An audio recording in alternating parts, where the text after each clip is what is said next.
Right, Deb is in Lakes Entrance in Victoria. You want to talk about logging and how that Victorian government is doing everything they can to screw over the industry.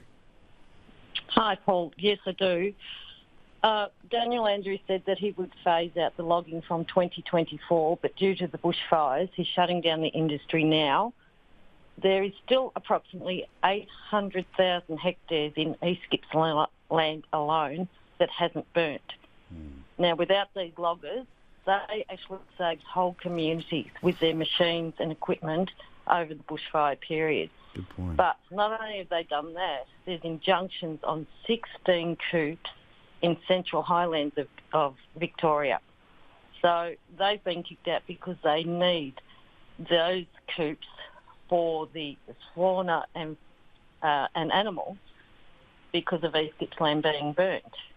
Yeah, but Deb, I mean, the logic here is that, he wanted to kill off the industry. He's using the bushfires to say because X amount of bush has turned to black, don't knock over the logs. But the whole point is that if you can't just turn an industry off overnight. We saw what happened with the live cattle trade and the Gillard era in the north of the country. But Campbell, this is one of those ones, right?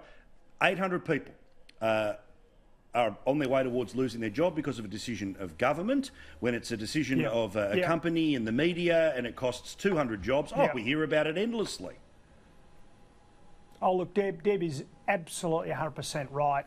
Look, the Premier of Victoria is the master of spin and intrigue, and this is just part of his cynical plan to shut it down and appease sort of inner city green left people. That's what it's all about, always has been.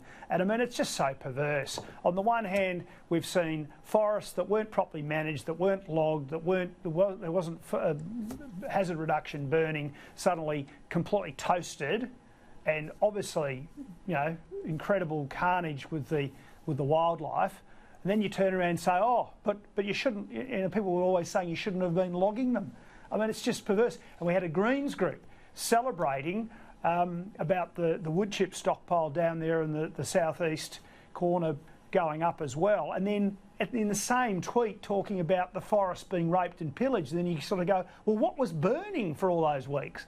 I mean, that's just how twisted this whole thing is. I'm with Deb 100%, and I just wish this decision could be turned around and save an industry. Well, also, I wish that there was a bit of media that paid attention to it, that cared about it, that wanted to talk about it. Deb's sparked my interest to go back and talk about it soon.